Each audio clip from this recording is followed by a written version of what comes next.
Hello എല്ലാവർക്കും സുഗന്യാസ് കറി വേൾഡിലേക്ക് സ്വാഗതം.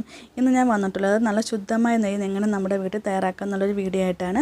അതും വളരെ സിമ്പിളായിട്ടുള്ള മെത്തേഡ്, വളരെ കുറഞ്ഞ ടൈം കൊണ്ട് നമുക്ക് തയ്യാറാക്കാൻ പറ്റിയൊരു മെത്തേഡാണ് ഞാനിവിടെ കാണിക്കുന്നത്. അതിന് വേണ്ടത് നമുക്ക് നല്ല പാടയാണ് വേണ്ടത്. അതായത് നമ്മുടെ പാല് കാച്ചിട്ടെടുക്കുന്ന പാടയില്ല, അതാണ് വേണ്ടത്. ഞാനിപ്പോൾ 2 ആഴ്ച സ്റ്റോർ ചെയ്ത് വെച്ചിട്ട് പാടയാണ് എടുത്തിട്ടുള്ളത്. അത് നമുക്കൊരു ചുവട് കട്ടിയുള്ള പാത്രത്തിലോട്ട് ഇട്ട് കൊടുക്കാം. അപ്പോൾ നമ്മൾ ഇടുന്ന സമയത്ത് നമ്മുടെ സ്റ്റൗവിൻ്റെ ഫ്ലെയിം എപ്പോഴും സിമ്മിനകത്താണ് വെച്ചേക്കുന്നത്. നമ്മൾ ആദ്യം തൊട്ട് അവസാനം വരെ നമുക്ക് സിമ്മിലിട്ട് വേണം നമുക്ക് നെയ്യ് തയ്യാറാക്കി എടുക്കേണ്ടത്. അപ്പോൾ ഈ പാട ശേഖരിച്ചെടുക്കുന്നതെന്ന് ചോദിച്ചാൽ നമ്മൾ പാല് കാച്ചിയ ശേഷം ഒരു ചെറു ചൂടോട് കൂടി നമുക്കത് പാത്രത്തിലോട്ട് ഒഴിച്ച് നമുക്ക് ഫ്രിഡ്ജിനകത്ത് ഒന്ന് അടച്ച് വെച്ച് കൊടുക്കുക. അടച്ച് വെക്കണം. അപ്പം നമുക്ക് നല്ല കട്ടിക്ക് ഇങ്ങനെ ലെയറായിട്ട് പാട വന്ന് നിൽക്കുന്നത് കാണാം. അത് നമ്മളൊരു സ്പൂൺ കൊണ്ട് കോരി വേറൊരു പാത്രത്തിനകത്തോട്ടാക്കി അടച്ച് നമുക്ക് ഫ്രീസറിനകത്തോ അല്ലെങ്കിൽ ഫ്രീസറിൻ്റെ താഴെ അടച്ച് വെക്കണം. അത് പ്രത്യേകം ശ്രദ്ധിക്കണം. അതിനുശേഷം ഞാനൊരു 2 ആഴ്ചത്തേന് എടുക്കും. നമ്മളെ വീട്ടിൽ എത്രത്തോളം പാല് വാങ്ങുന്ന അത്രത്തോളം നെയ്യ് നമുക്ക് തയ്യാറാക്കി എടുക്കാവുന്നതാണ്.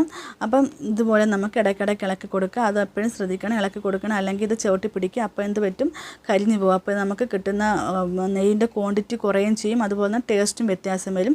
ഇത് നമ്മളിവിടെ പശുമ്പാൽ വാങ്ങുന്നുണ്ട് നല്ല യെല്ലോ കളർ കിട്ടിയിട്ടുള്ളത്. ഇങ്ങനെ ഉണ്ടാക്കുമ്പോൾ നമുക്ക് നല്ല ശുദ്ധമായ നെയ്യ്, നമുക്ക് കടയിൽ നിന്ന് വാങ്ങുന്നതിനെക്കാട്ടി നല്ല മണവും രുചിയുള്ള നെയ്യ് നമുക്ക് വീട്ടിൽ തയ്യാറാക്കിയെടുക്കുക. ഇത് നമുക്ക് ഉണ്ടാകുന്ന ടൈമിൽ നമ്മുടെ വീട്ടിനകത്ത് തന്നെ നല്ലൊരു മണമാണ് നെയ്യിൻ്റെ.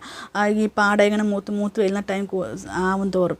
അപ്പം ഞാൻ ഇതുപോലെ നമുക്ക് ഇളക്കി നമ്മൾ സിമ്മിനകത്തിട്ടെടുക്കുക. ഇതൊരു 35 മിനിറ്റോളം എടുത്തിട്ടുണ്ട് എനിക്ക് തയ്യാറാക്കി എടുക്കാൻ വേണ്ടിയിട്ട്.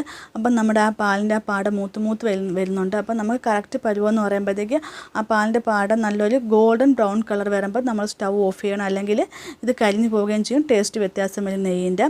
അപ്പം കൊണ്ട് നല്ലോണം ആ പതയൊക്കെ ഒന്ന് ആറി വരണം. അതും കൂടി ഒന്ന് ശ്രദ്ധിക്കണം. ഇപ്പം നല്ല കറക്റ്റ് നെയ്യ് ആ പരുവം നല്ല യെല്ലോ കളറിനകത്ത് വന്നിട്ടുണ്ട്.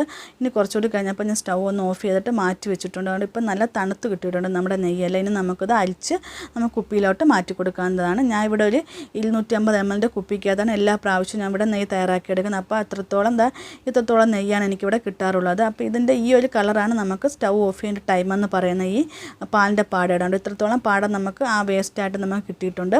അപ്പോൾ ഇത്രത്തോളം നെയ്യും നമുക്ക് കിട്ടിയിട്ടുണ്ട്. ഇപ്പോൾ ഇത്രയും നെയ്യ് കിട്ടുമ്പോൾ നമുക്ക് വീട്ടിൽ ബിരിയാണി ആണെങ്കിലും പായസമൊക്കെ വയ്ക്കുമ്പോൾ നമുക്ക് എടുക്കാൻ പറ്റുന്ന നെയ്യാണിത്. നല്ല ശുദ്ധമായ നല്ല പശുവിൻ പാലിന് ഒന്നും കിട്ടിയിട്ടുള്ള നെയ്യാണ്. അപ്പോൾ എല്ലാവരും പാല് വാങ്ങിക്കുന്ന വിടാൻ ഒന്ന് ട്രൈ ചെയ്ത് നോക്കുക. Thank you.